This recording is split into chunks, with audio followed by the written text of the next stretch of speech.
estudo das obras do Paz estão acontecendo simultaneamente agora, nesse momento, né? Primeiro, da primeira etapa, segunda etapa e terceira etapa, tá? E aí, quarta-feira passada, gente, a gente teve um professor o professor Vinícius, né? Ele tem um canal no YouTube e ele veio dar alguns esclarecimentos. Não sei dos que estavam aqui quantos assistiram, né? Mas seria muito interessante se vocês pudessem. Depois a gente vai colocar o canal dele. Aliás, já está colocado, né? Nós colocamos nos representantes, mandamos para todos os comunicados aí de WhatsApp, grupos e tudo mais. E também eu queria pedir o seguinte: nós temos um canal, chama o canal do 102, né? Do Aprova 102. Então, lá a Sônia está colocando todos os vídeos que a gente está fazendo nesse canal. Então, mesmo quem é representante aqui ou quem não é representante, avisem para os colegas que a gente que tem esse canal e que a gente está postando tudo lá. Então, às vezes não deu para assistir hoje, mas fala, olha, tem a obra do Paz lá que a gente estudou, e aí a gente gostaria que você acessasse lá esse canal, tá? Então, hoje aqui a gente vai ter o professor Jefferson, que vai trabalhar com algumas obras do Paz hoje, né? Deixa eu só abrir aqui. Hoje nós vamos trabalhar com as obras. Depois a gente vai apresentar o Jefferson, ele vai se apresentar também. Então, hoje nós vamos começar com as obras, a plataforma de geoprocessamento da FUNAI, Povos Indígenas no Brasil, né, que é um canal do youtuber Christian Variu, e Conservar a Amazônia, uma questão ambiental, social e econômica. Então, vocês vejam aí que são obras importantíssimas, atualíssimas, né? Tudo isso que o Jefferson vai falar hoje aqui, e que está contido nas obras, elas estão na discussão aí, né? Então, não sei se vocês estão a par dos acontecimentos, por exemplo, a devastação sobre a Amazônia, por exemplo, a devastação da Amazônia está num ritmo muito acelerado, né?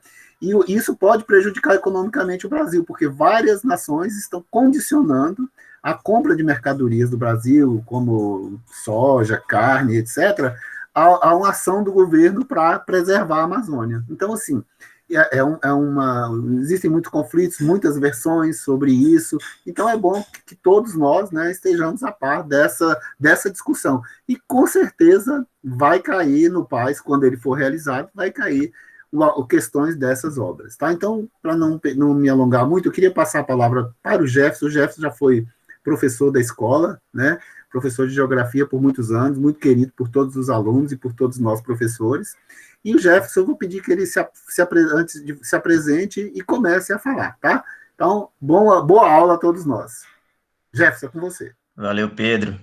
Eu vi que o professor Vinícius aqui de Física entrou. Abraço, Vivi. Saudade de você. Então, pessoal, como o Pedro falou, eu sou o professor Jefferson de Geografia.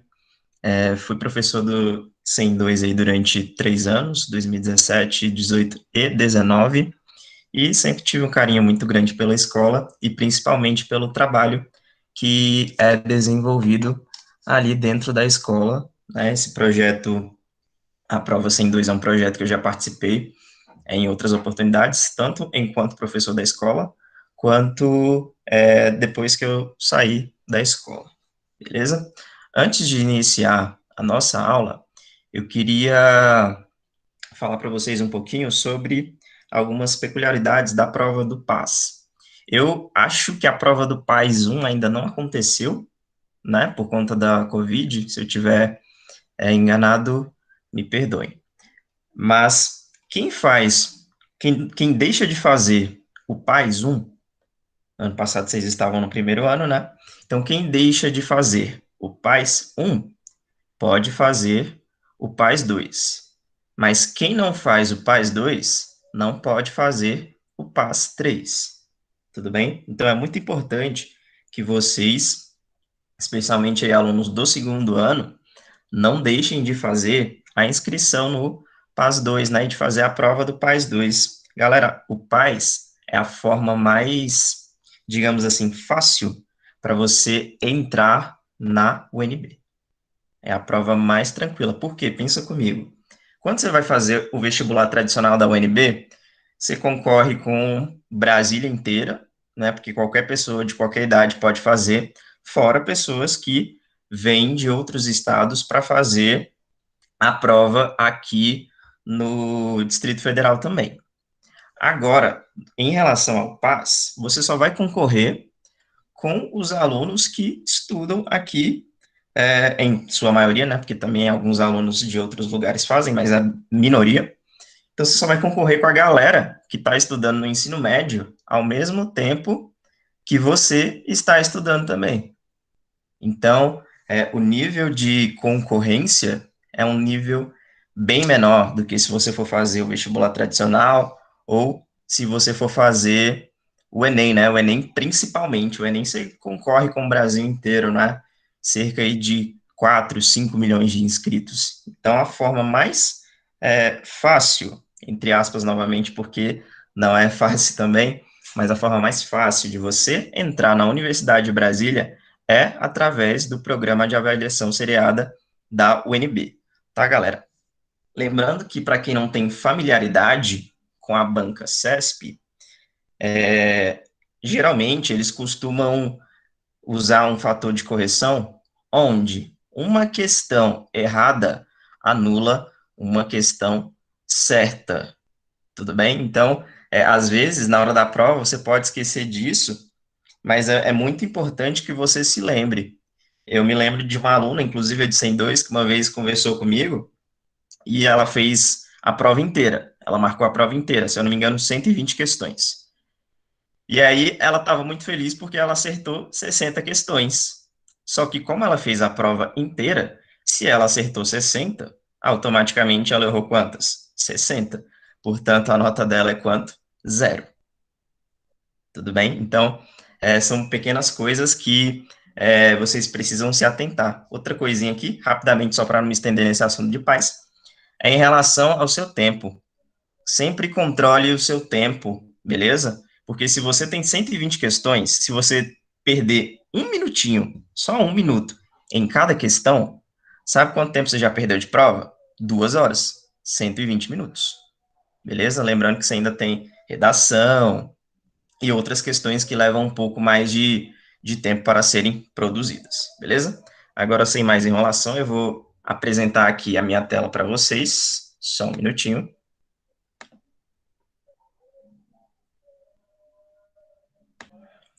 Pessoal, por favor, alguém responda para mim no microfone, tá dando para ver tranquilo? Tá sim, professor. Sim, Jefinho, tranquilo. Beleza, tranquilo então. Como o Pedro falou, hoje nós vamos trabalhar aqui com 3 obras, beleza? Primeira delas que eu trouxe aqui para vocês, as 2 primeiras, né, porque uma tem correlação com a outra, é a questão dos povos indígenas do Brasil, que é feito lá no canal, que é um vídeo, né, que tem lá no canal do YouTube indígena, que é o Ariu, e bem interessante também, tá, galera?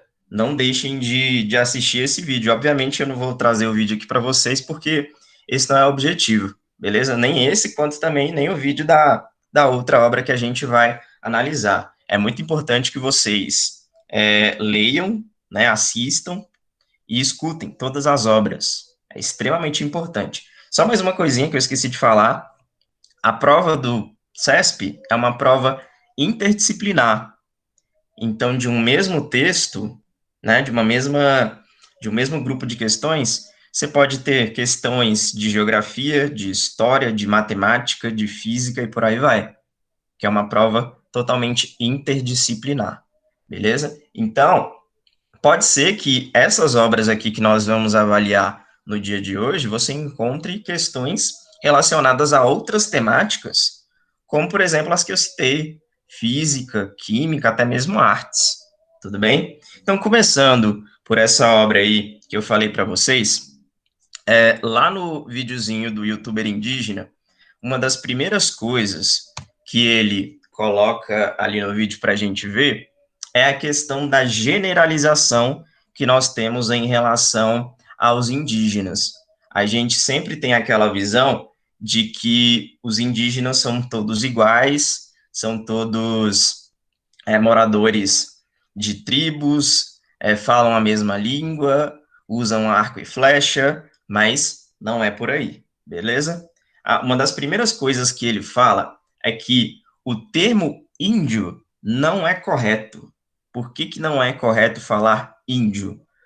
Simples, galera, é um contexto histórico. Quando os portugueses chegaram aqui no Brasil, tá? Lembrando que não é descobriram, a gente aprende desde criança, né, que é descobriram o Brasil, mas os índios já estavam aqui, portanto, eles não descobriram, porque já tinha gente aqui, então eles apenas chegaram, tudo bem? Então, quando os portugueses chegaram ao Brasil, eles acreditavam que estavam chegando nas Índias, tudo bem? Por isso que eles deram esse nome aos nativos que aqui habitavam o território. Então, ele já diz que o primeiro erro que nós temos de generalização em relação a esse tema é o termo que a gente utiliza para tratar os indígenas, beleza? Outra coisa, como eu falei para vocês, da generalização em relação a todos os povos. Nós temos aí, galera, cerca de 300 povos indígenas, beleza? Cada um com sua peculiaridade diferente, cada um com sua língua diferente, cada um com sua cultura diferente, certo?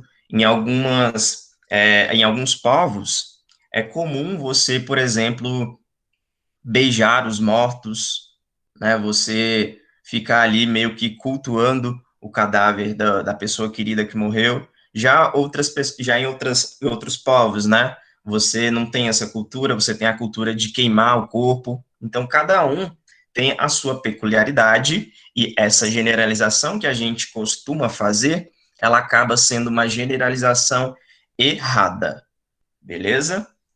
Outra coisa que ele coloca para a gente é que o termo tribos não é um termo correto, porque ele coloca que tribo seria um termo muito arcaico e nesse momento atual ao qual nós estamos vivendo, é um termo que chega a soar meio que pejorativo, porque traz uma característica meio animalesca em relação aos povos, o que de fato não são.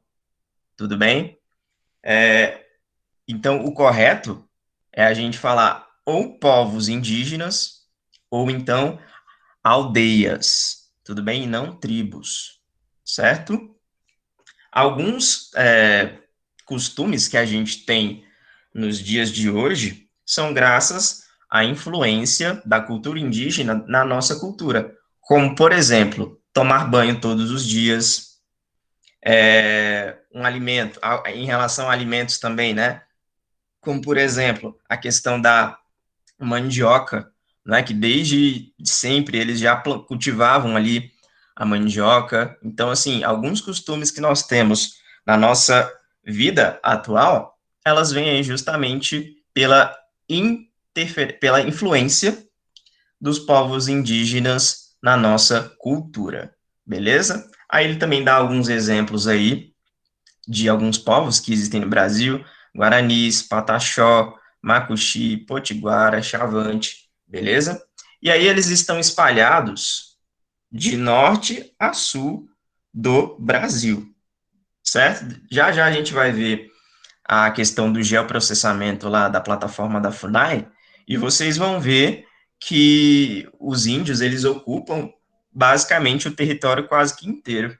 Outra coisa muito importante, outra informação muito importante em relação a esse tema é que os povos indígenas, eles vêm diminuindo através das épocas, através do tempo, por conta de diversos fatores, como, por exemplo, o avanço das cidades sobre a natureza, como, por exemplo, também a interferência, agora sim, interferência da cultura do homem branco sobre a cultura indígena, tudo bem? Então, assim, nós temos diversos fatores que explicam aí essa diminuição. Se eu não me engano, hoje, galera, nós temos aí cerca de 1 milhão de indígenas vivendo no Brasil.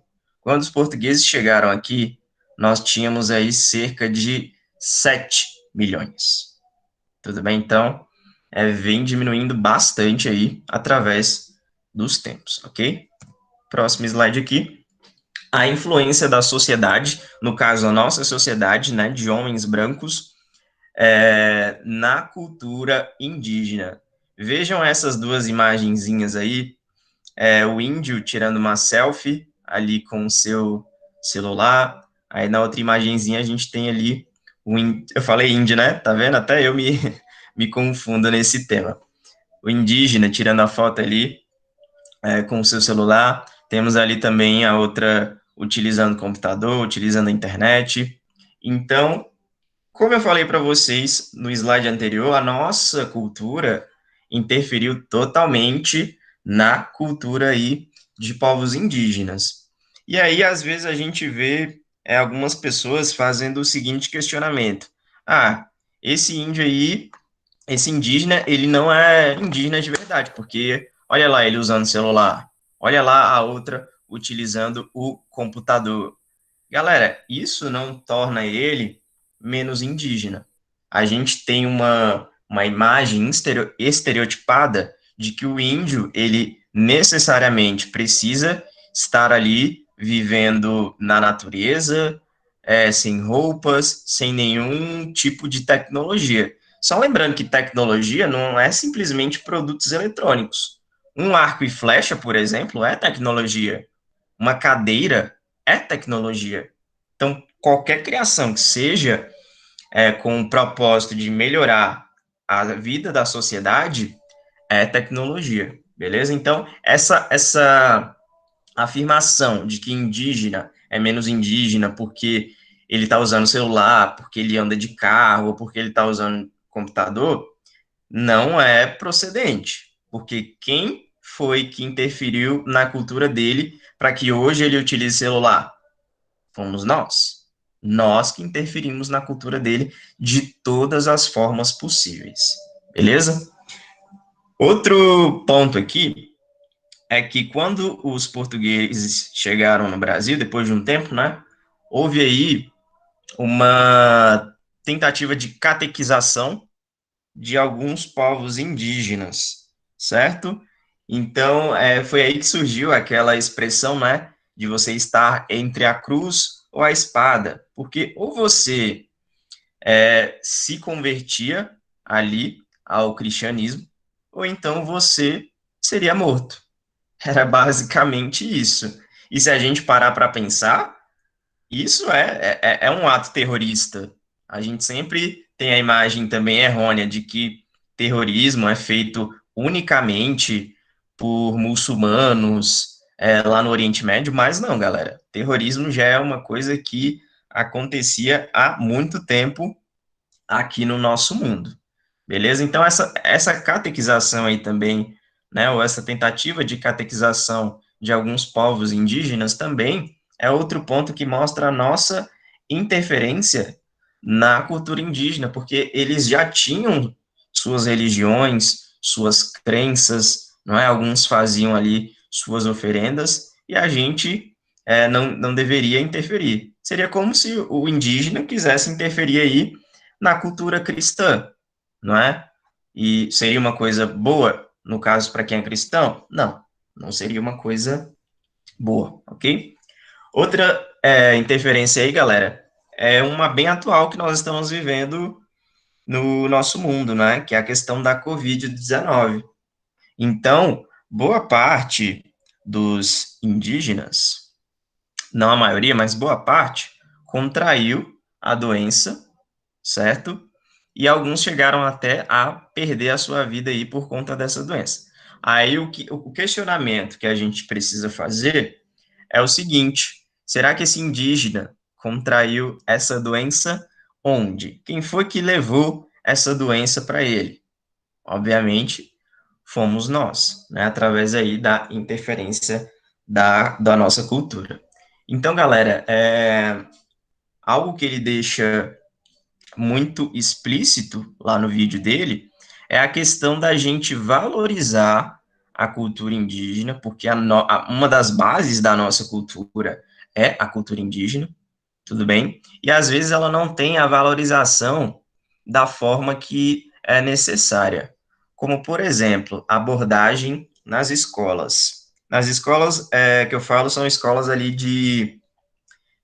de ensino básico, né, de ensino de criancinhas, do primeiro ao quinto ano, educação infantil, beleza? Escolas de educação infantil. Galera, geralmente, quando a gente tem o Dia do Índio, que é comemorado no dia 19 de abril, o que acontece com a criança na escola? Será que ela tem uma aula verdadeiramente sobre a importância da cultura indígena dentro da nossa cultura? Será que ela tem uma aula sobre a importância de preservar a cultura indígena? Fica difícil a gente saber, mas uma coisa a gente tem certeza, que é a criança volta para casa pintada e com uma pena na cabeça. E às vezes até sem roupa, né? No caso dos meninos, até sem blusa. Então a gente meio que aborda isso meio que como um currículo, através de um currículo festivo, certo? Então as pessoas vêm, simplesmente vão lá, pintam as crianças e beleza, estamos comemorando aí o Dia do Índio, mas a mensagem verdadeiramente, que é o que necessita ser passada para esses alunos, às vezes ela não é passada. Como eu falei para vocês, a importância da preservação da cultura indígena, a importância da preservação do território dos indígenas, beleza? Então, são pontos aí que nós devemos focar, beleza? E aí, galera, eu trouxe aqui um plus, né, que é a relação entre homem branco e os indígenas. Peço licença para vocês para ler essa reportagem, se eu não me engano, é do Correio Brasiliense, tá? E ela começa falando que completa 21 anos, mas essa matéria é de 2018, beleza? Então peço licença a vocês para ler rapidamente aqui essa matéria. Indígena foi queimado vivo em 20 de abril de 1997 por 5 jovens do Plano Piloto. Ele visitava Brasília pela segunda vez. A madrugada posterior à comemoração do Dia do Índio, em 19 de abril de 1997, chocou todo o Brasil. Por volta das 5h30 de domingo, à época 20 de abril, 5 amigos deixavam o centro comercial Gilberto Salomão com um carro Monza preto após uma noitada. Na parada de ônibus da 703 Sul, estacionaram o veículo para brincar, entre aspas. No local, dormia o cacique da tribo Pataxó, Galdino Jesus dos Santos, 44 anos. O cacique foi transportado, debilitado, e após laudo médico, constatou-se que ele teve 95% do corpo consumido por queimaduras de segundo e terceiro grau. Depois de um dia de luta, o índio não resistiu e morreu no Hospital Regional da Asa Norte. Galera, esse é um caso que marcou bastante aí a história brasileira, né, como um todo. Como vocês viram aí na reportagem, 5 jovens, né, de classe alta, por bem acharam legal, entre aspas, brincar e botar fogo ali num índio que dormia na parada de ônibus e que não absolutamente fazia nada contra eles. Tudo bem? Então, é aí que entra a questão que a gente viu no último slide, de lá, desde as criancinhas, a gente mostrar para os alunos a importância de se preservar a cultura indígena, de preservar os povos indígenas do Brasil. Galera, só para vocês terem uma ideia do quão absurdo foi esse caso, eu me dei ao trabalho de pesquisar. Queimadura de segundo grau é aquela queimadura que gera uma bolha. A de primeiro grau é aquela que só fica vermelha, tá? E que arde. A de segundo grau é aquela queimadura que gera uma bolha e que às vezes pode até chegar ali no tecido de onde foi queimada. E a queimadura de terceiro grau é quando músculos, nervos e órgãos são queimados.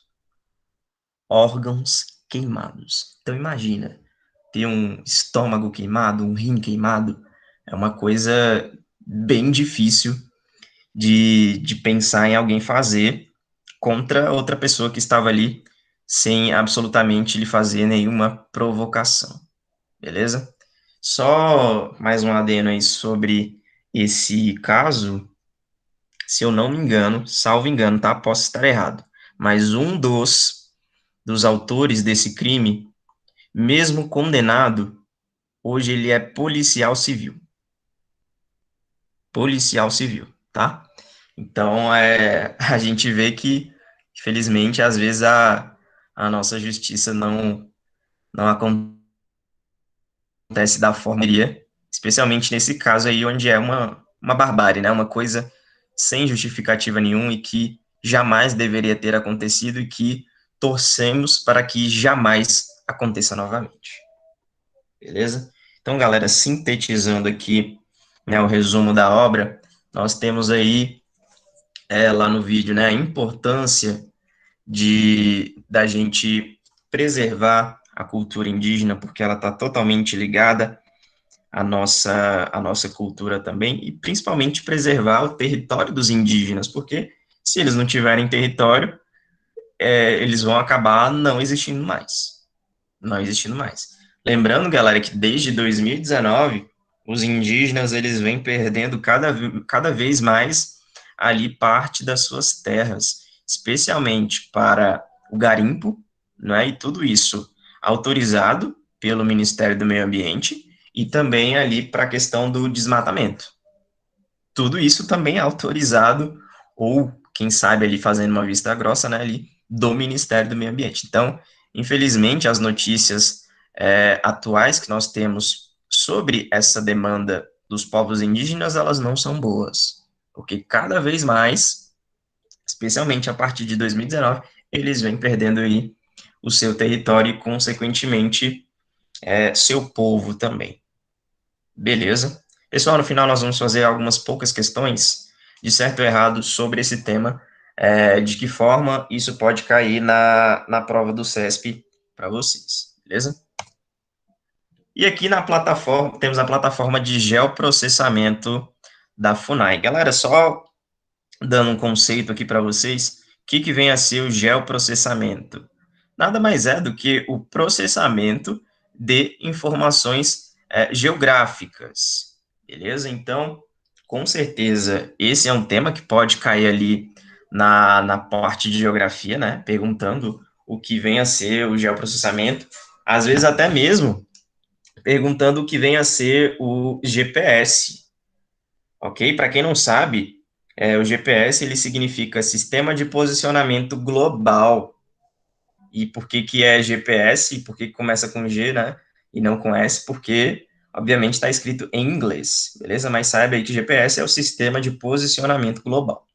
Então, galera, geoprocessamento, como eu falei para vocês, nada mais é do que o processamento de informações geográficas. Que informações geográficas são essas? Relevos, hidrografia, o mapa de regiões onde os indígenas estão localizados, o mapa de população, beleza? Outra coisa também que eles podem querer perguntar dentro dessa temática é a questão dos elementos de um mapa, certo? Os elementos básicos de um mapa, galera, são título, legenda e orientação.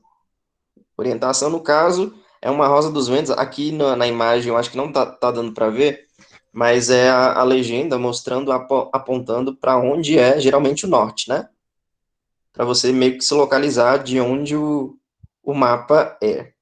Tudo bem? Então, essa é uma questão que pode cair também, relacionada aí à prova de vocês. Beleza? E lá nessa plataforma de geoprocessamento da FUNAI, você encontra o mapa mostrando onde estão localizados os povos indígenas. Eu acho que, se eu não me engano, também tem um mapa mostrando onde eles já habitaram. Tudo bem? Então, se a gente olha esse mapa aí, por mais que não seja um volume muito grande, mas nós temos aí um preenchimento do território brasileiro bem grande, né? Então, como eu falei para vocês lá no comecinho do slide, boa parte do território brasileiro ainda possui as aldeias indígenas, os povos indígenas. Tudo bem? Então é dessa forma que pode cair para vocês aí na prova do PAS. Lembrando mais uma vez, não deixem de acessar as obras, não deixem de ler, não deixem de assistir, porque só assim que você vai ter o entendimento, né? Não adianta nada eu ou qualquer outro professor ficarmos aqui falando sobre as obras se você não for lá e ler, para que você possa ter aí um entendimento maior. Então, por favor, não deixem de ler as obras, beleza? E aí, passando para o próximo tópico aí, galera, a gente tem uma outra obra, que é um documentário, que é conservar a Amazônia, é uma questão ambiental, social e econômica. Pessoal, como o professor Pedro falou lá no início da nossa aula, a gente tem um problema muito sério em relação à Amazônia. Problema muito sério. E como o próprio título aí do documentário já nos sugere, é um problema gigantesco porque ele não envolve apenas uma coisa. Ele vai envolver uma série de coisas. Tudo bem? E agora nós vamos ver um pouquinho sobre cada uma delas e trazendo também aqui, aprofundando um pouquinho mais sobre a questão da Amazônia, porque com certeza, galera, pode cair alguma questão específica sobre o bioma da Amazônia, né? Vocês que estão no segundo ano, ou já estudaram, ou provavelmente ainda irão estudar sobre os biomas esse ano, e vocês vão ver que o bioma da Amazônia é o maior e um dos mais importantes aí do Brasil. Tudo bem? Então, primeiramente, galera, só para deixar claro, a mensagem que a obra traz é de preservação da Amazônia por conta de diversos fatores. Então, vamos fazer aqui, agora no momento, uma pequena explanação sobre a questão mais específica da Amazônia, né, sobre as suas especificidades, e depois falar um pouco mais sobre a questão social e econômica também, porque, como eu disse para vocês, prova do CESP é uma prova interdisciplinar, então desse documentário você pode tirar questões de matemática, de sociologia, de geografia, de biologia e por aí vai, tudo bem? Então, começando. Galera, o bioma da Amazônia, ele é dividido basicamente em três tipos de floresta, né? Em três tipos de mata. A primeira delas, que a gente tem e que corresponde à maior parte do bioma da Amazônia, é a mata de terra firme. Aqui, nessa parte da floresta, essas árvores elas vão estar localizadas aí num relevo do tipo planície, ou seja, um relevo mais plano, tudo bem? E se é um relevo mais plano, galera, então é mais difícil para que a água possa se acumular dentro aí dessa mata de terra firme. Então, aqui na mata de terra firme, vocês guardem essa informação. Aqui nunca estará inundado. Mata de terra firme nunca vai inundar, diferentemente das outras que a gente vai ver aí daqui a pouco. Beleza? Outra característica aí dessa mata de terra firme é a questão das árvores, né? Onde possui árvores que chegam a 60 metros de altura.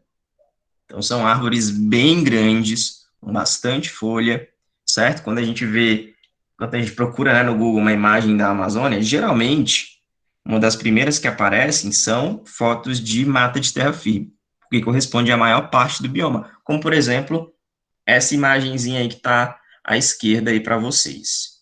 Tudo bem? Percebam como as árvores são muito grandes, né? E elas também são bem volumosas, ok? Passando para a próxima, nós temos aí a mata de várzea, beleza? Galera, a mata de várzea, ela já vai estar localizada num relevo mais baixo, ok? E esse relevo, que também, em alguns momentos, é um relevo do tipo depressão, nós vamos ter o acúmulo de água durante uma parte do ano, beleza? Então, na mata de várzea, ao contrário da mata de terra firme, aqui vai inundar durante uma parte do ano, tudo bem? Então, vai ser mais ou menos assim, 6 meses mais seco e 6 meses inundado. E veja que quando a gente fala de inundado, é um volume de água gigantesco. Veja aonde a água está chegando nas árvores, quase ali na parte ali das folhas delas. tudo bem? Então, é bastante água. Beleza, galera? Então, a diferença, mata de terra firme vai inundar? Não. Mata de várzea vai inundar? Uma parte do ano, sim. Tudo bem? Continuando para a última, a gente tem aí a mata de Igapó. Essa sim, a mata de Igapó, ela sempre estará inundada. Beleza? Mata de Igapó sempre estará inundada. Se ela vai estar sempre inundada, então, consequentemente, a presença que nós vamos ter aí nessa parte da mata de igapó são presença de plantas aquáticas, né? Plantas que se adaptam aí ao ambiente da água, beleza?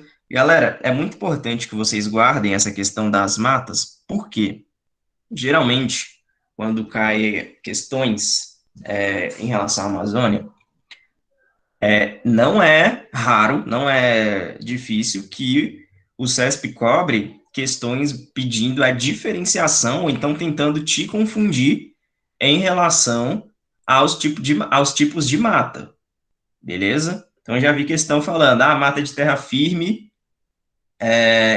em parte do ano está inundada, em parte do ano está seca. É errado. Isso aí é a mata de várzea, beleza? Então, anexem aí na mente de vocês esse conceito, porque ele é muito importante e é fácil de confundir, beleza? Continuando, galera. Lá no bioma da Amazônia, nós vamos ter aí um clima equatorial. Outra coisa também, que é um clima chamado aí de úmido e quente, beleza? Já vi também questões de prova do CESP, né? Trocando o clima do bioma da Amazônia, falando que ele tem outro, mas não é. O clima dele é o clima equatorial, que é um clima úmido e quente. Galera, lá é muito úmido. Muito úmido. Lá, você vai ter um grande volume de precipitação por conta de um processo que a gente vai ver no próximo slide, que é o processo de evapotranspiração. Mas já dando um spoiler aqui para vocês, o que eu tenho para dizer é que a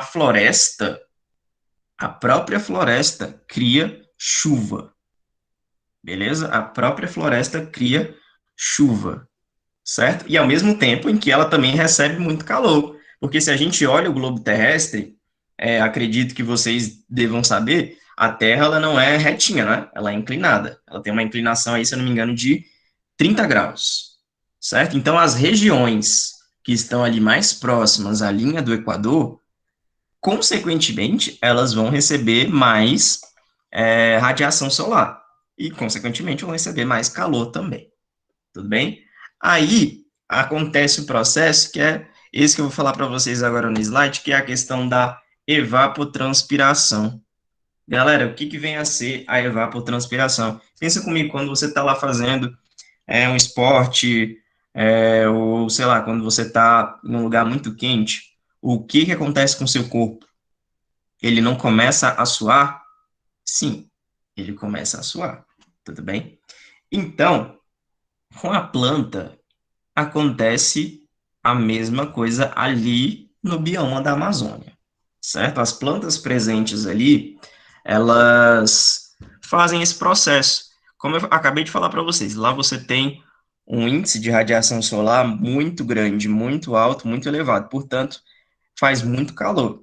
E, consequentemente, o que a planta faz para tentar aliviar um pouco desse calor? Porque senão ela também vai morrer igual a gente, que também é uma coisa natural do nosso corpo, né? Ela libera a sua transpiração, ela libera o seu suor, entre aspas, beleza? E essa transpiração que a planta libera, posteriormente, será evaporado e vai formar o quê? Chuva. Chuvas essas que vão abastecer não só a floresta amazônica, mas como boa parte do Brasil, certo? Então, para sintetizar aí o que está nessa imagem, a planta ela tira a água do solo, aí por conta do calor ela transpira em gotículas de água, essa transpiração, né, o suor da planta evapora, forma nuvens e posteriormente acontece aí a precipitação, chuva, beleza?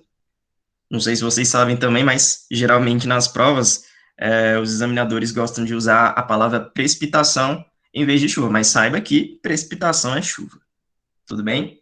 E aí, galera, como eu falei para vocês, tem uma influência no regime de chuvas de boa parte do Brasil.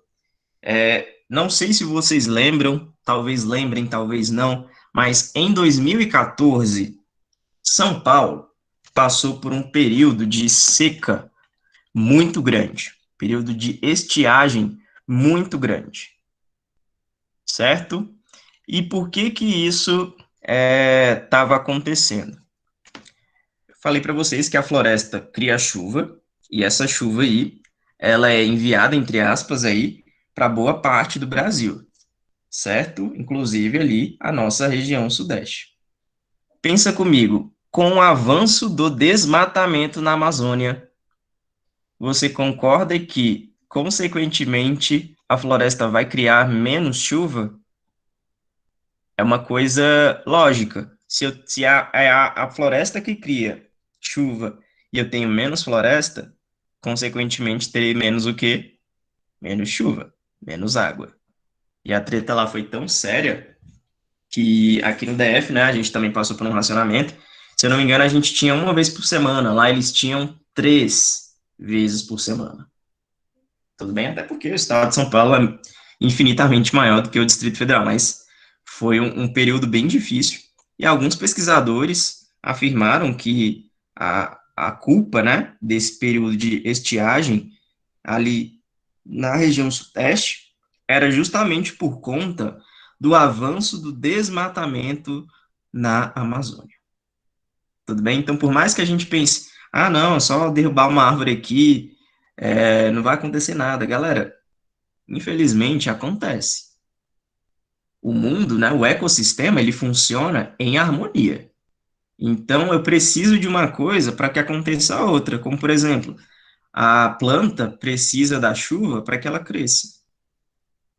Então, a partir do momento em que eu interfiro em qualquer um desses elementos, vou acabar interferindo em todo o ecossistema, como, por exemplo, aconteceu aí, nesse caso do período de seca bem grave que aconteceu na região sudeste em 2014. Tudo bem?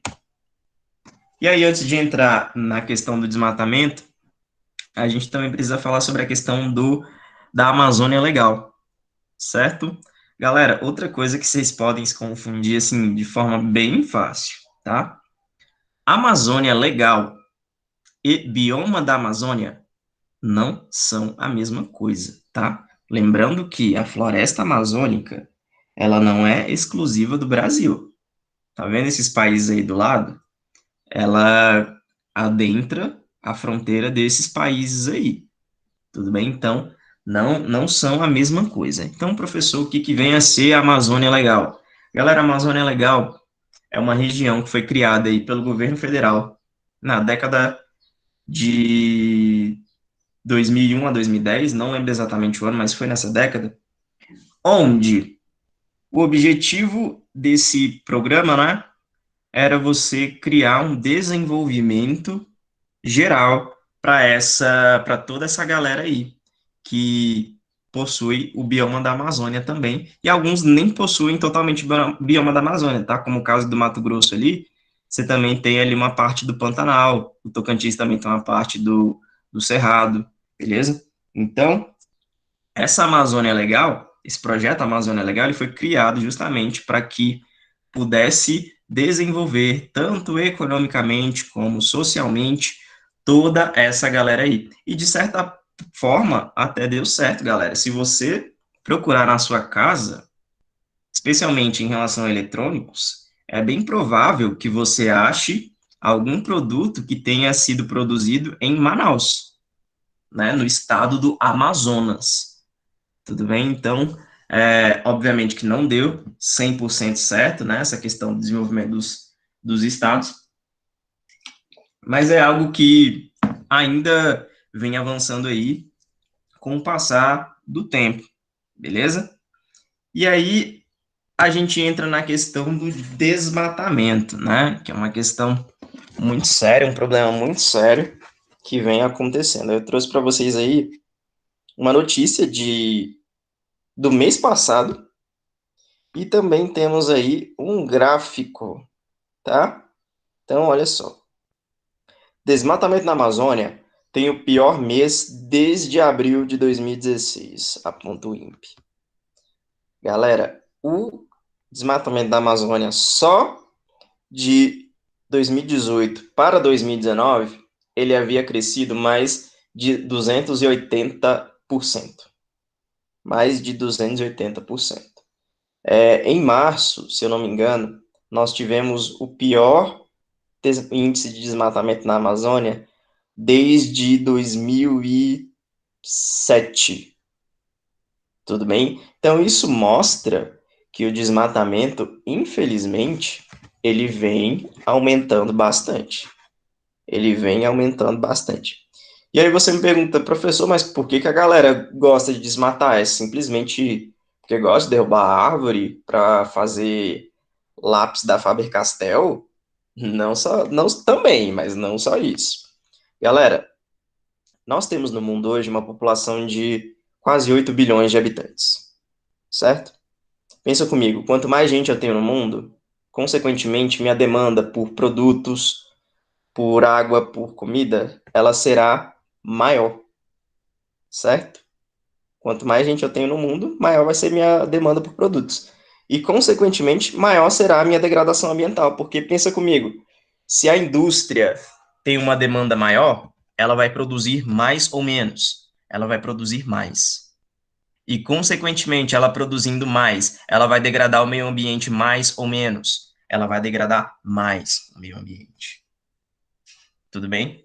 Então, assim, são diversos fatores que influenciam nessa questão do desmatamento da Amazônia. Mas os principais aí que a gente tem, né, os principais culpados, entre aspas, são as questões, né, da madeira, porque lá tem algumas árvores que você só encontra lá, né, e que alguns madeireiros utilizam para fazer diversas coisas, móveis, etc. Você tem também a questão da agricultura, certo? A agricultura que desmata uma boa parte do meio ambiente, e a questão da pecuária também, beleza? E aí, galera, a gente vem trazendo para o Brasil atualmente diversos problemas políticos. Por quê?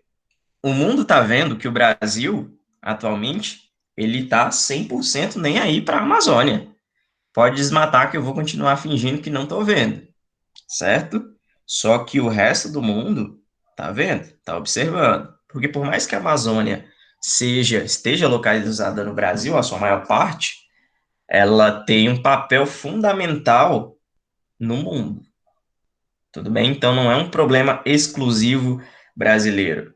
Então, alguns países até chegaram a ameaçar o Brasil com algumas sanções econômicas, caso não reduzisse aí a questão do desmatamento. Tudo bem?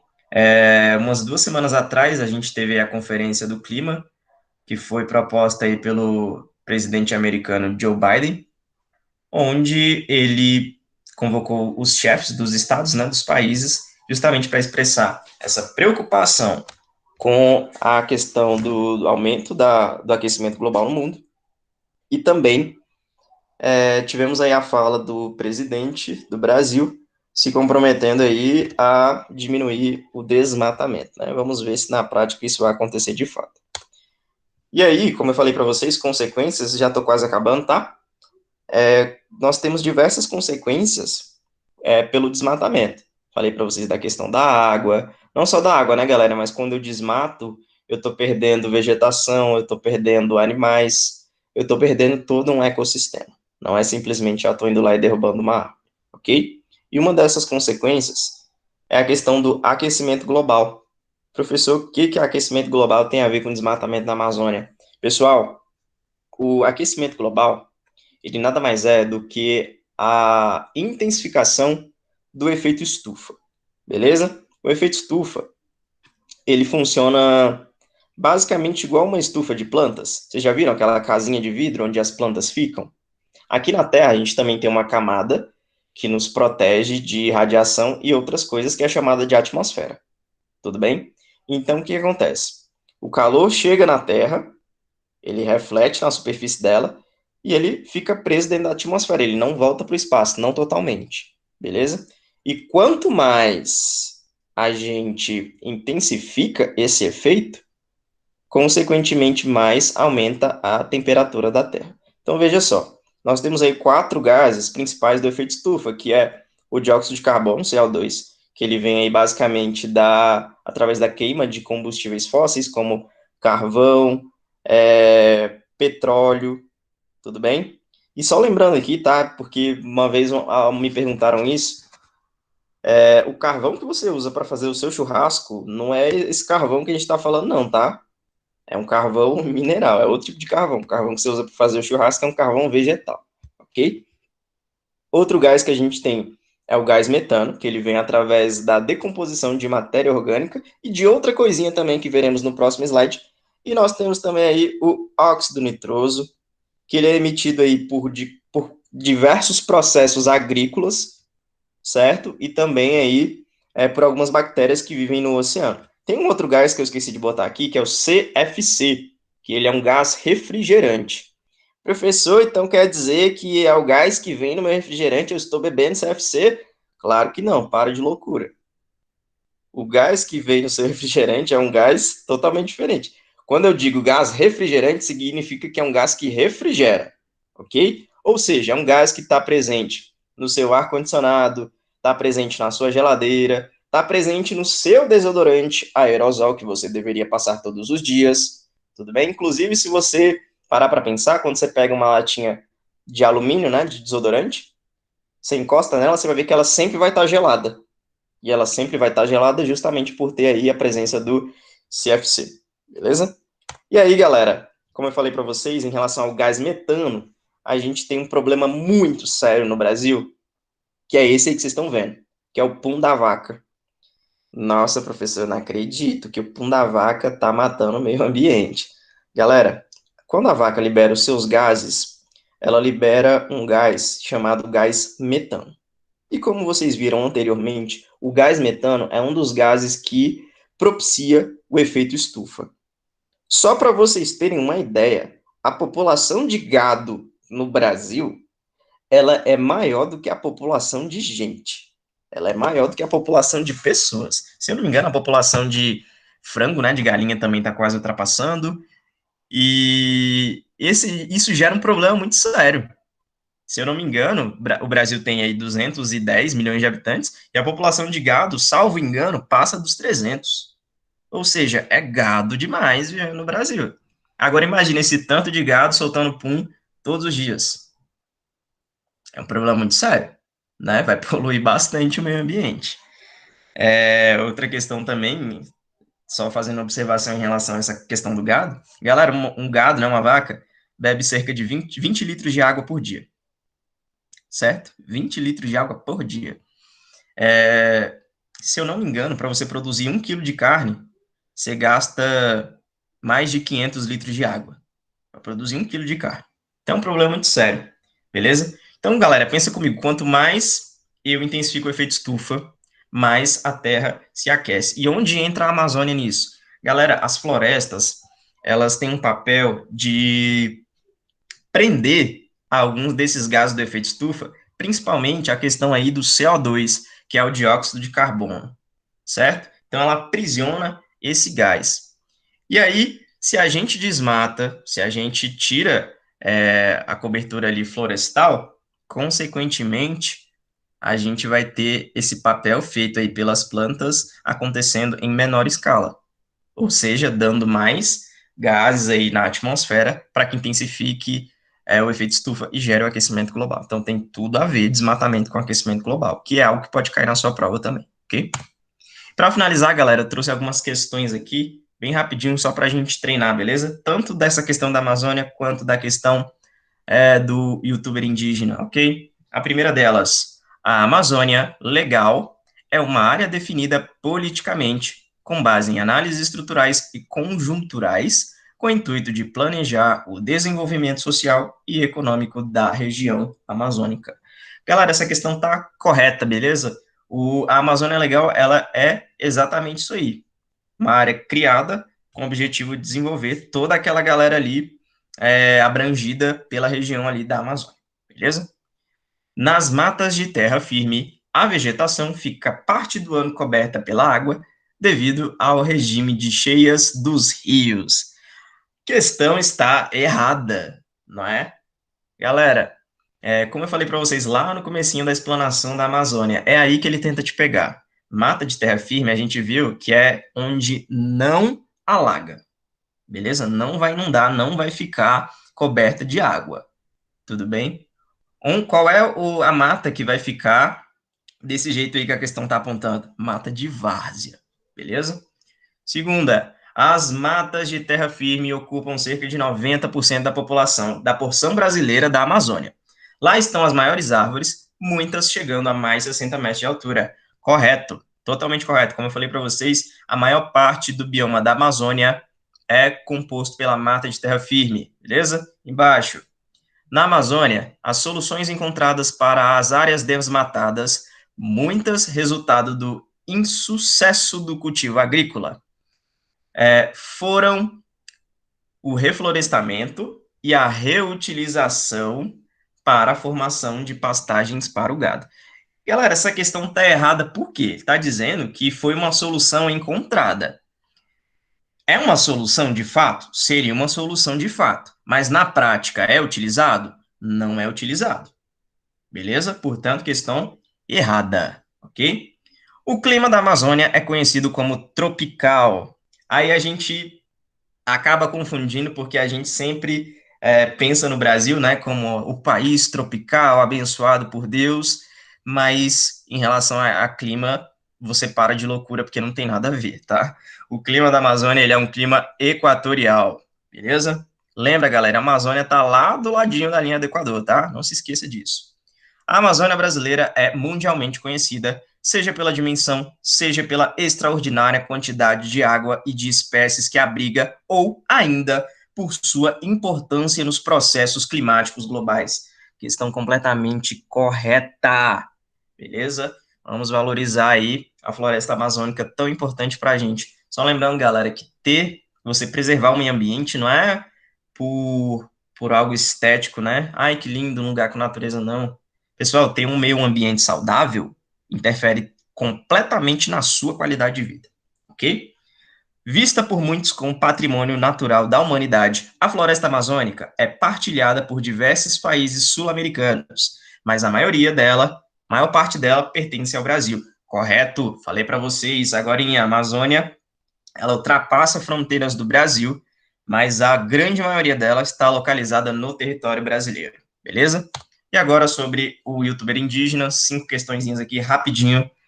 Pode-se afirmar que não houve interferência na cultura dos povos indígenas pelo homem branco.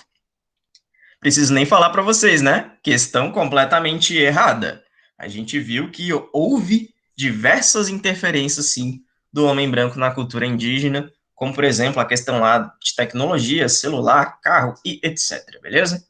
A população indígena atual é maior desde a chegada dos portugueses no Brasil. Galera, questão totalmente errada também, né? Falei para vocês que quando os portugueses chegaram no Brasil, nós tínhamos aí cerca de 7 milhões de povos indígenas vivendo no nosso território. Hoje nós temos aí 1 milhão ou menos, tá? Os povos indígenas vêm perdendo cada vez mais seu território por conta de diversos fatores, como o avanço do garimpo. Correto!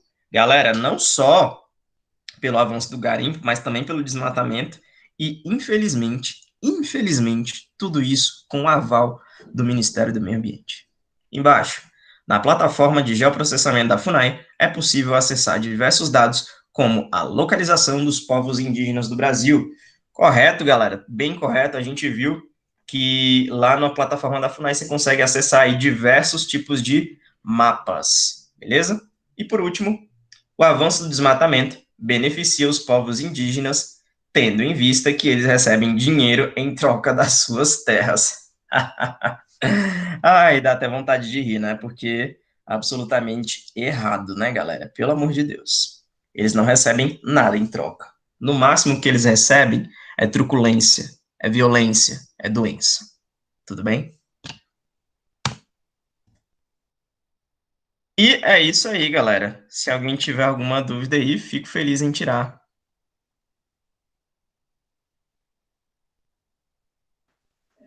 E aí, galera? Jefferson, então é isso, né?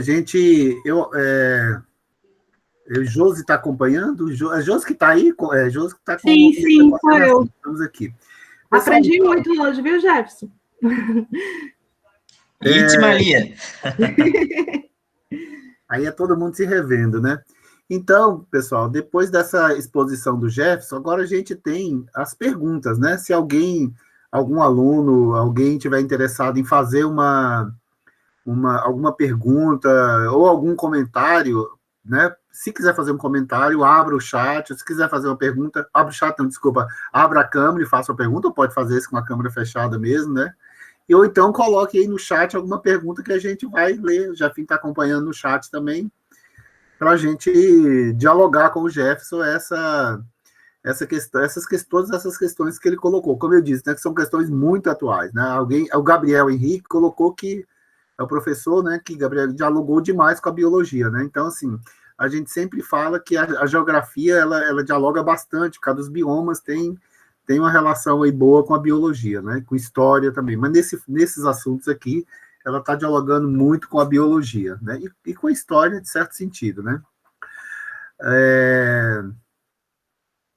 A Maria Clara Santos da Silva, então, todas essas serão as obras do Paes? Eu não entendi bem. Está perguntando se essas três que o Jefferson falou são obras do Paes? Aqui são obras do Paes 2. Todas, não sei se é essa pergunta. Todas essas três obras que o Jefferson falou são obras referentes ao Paes 2, tá, Maria Clara? Nesse momento, nós estamos estudando as obras do Paes 2 aqui. Né? Nós vamos estudar obras do Paes 1, Paes 2 e Paes 3. Hoje, no caso dos alunos que estão aqui do segundo ano, obras do Paes 2. Tá? Todas essas são obras do Paes 2. Né? Josi, você tem mais alguma pergunta que você anotou para trás aí, Josi? Não tem não, para trás não. Tem não, né? Não. Maria Clara também reforçou aqui que se as inscrições já começaram, né? Do Paes 2, né? Não, ainda não começaram, né, Josi? Essa informação mesmo, né? Ainda não.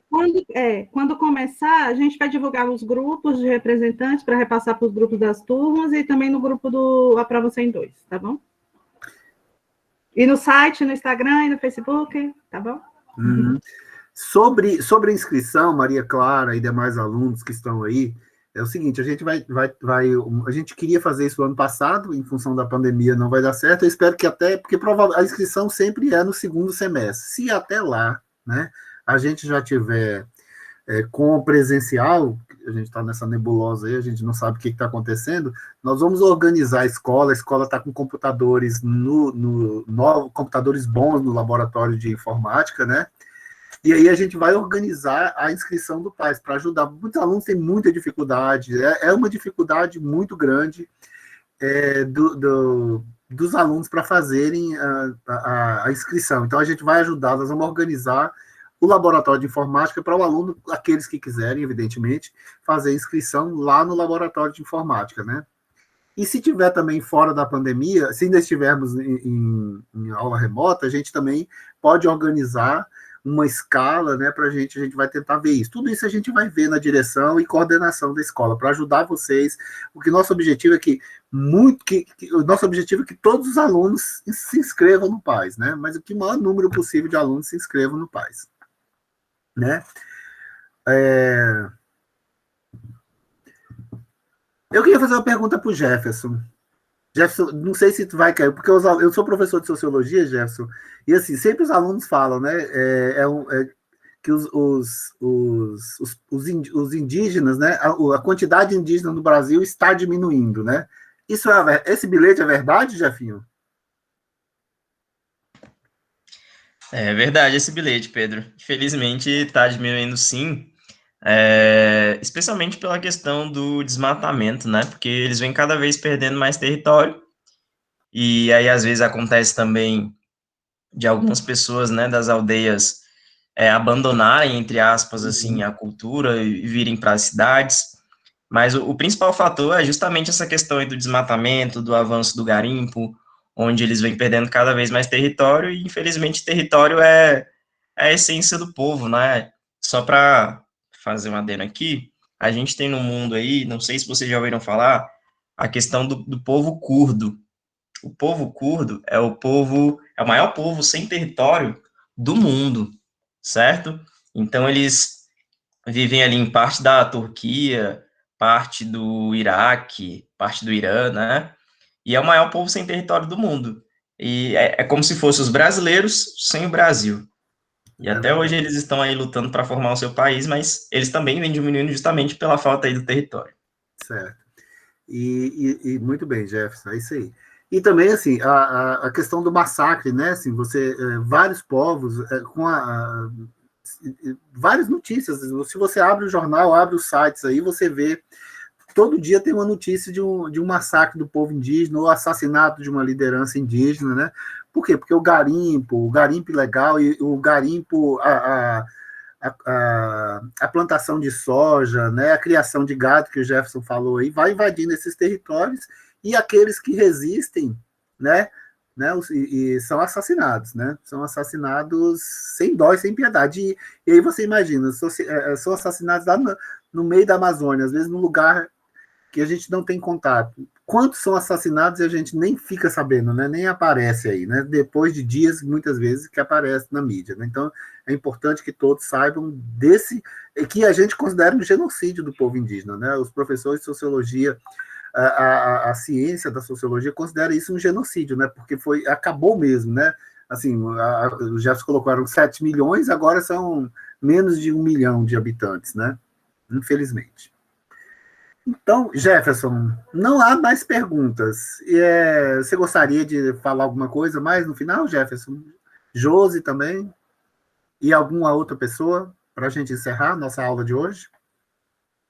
Eu só queria agradecer a contribuição do Jefferson, né? Dizer que ele é sempre bem-vindo para ajudar a gente nesse projeto, que ele era muito envolvido com esse projeto, e a gente te aguarda mais vezes com mais contribuições. Obrigada. Obrigado, amiga. Obrigado, Pedro, pelo convite também. Só agradecer mesmo. Gosto muito da escola, gosto muito do trabalho da escola. Choro todos os dias para voltar. Entra na remoção. E é isso aí, galera. Contem sempre comigo. Depois eu vou enviar o slide para você, tá, Pedro? Aí você disponibiliza aí para os alunos, beleza? E é isso aí. Se algum aluno também quiser, depois ao tirar alguma dúvida que tenha ficado aqui na palestra e tenha ficado com vergonha de falar, né? Pedro pode passar para o Pedro. Se quiser, pode passar meu número também, beleza? E é isso, galera. Estou aqui sempre à disposição para vocês, para o 102, beleza? Por favor, não deixem de fazer o PAS. A universidade pública é de vocês. Exatamente. Jefferson, agradecer e dizer o seguinte, a sua vaga lá no Médio 2 está lá garantida. É só você chegar lá, pegar a remoção, que a gente não pode te trazer, a não ser que seja pela remoção, né? Então, sua vaga está lá te esperando. Beleza. Pode deixar, farei de tudo para voltar. Muito bem. Beleza? Falou. Valeu, obrigado, Pedro. Jefferson, mais uma vez. Então, um bom resto de sábado para todos e aproveitem aí o Dia das Mães. Façam um almoço bem gostoso, né? Muito bem. Obrigado a todos. Bom final de semana. Valeu, galera. Obrigado. Bom fim de semana. Bom dia a todos.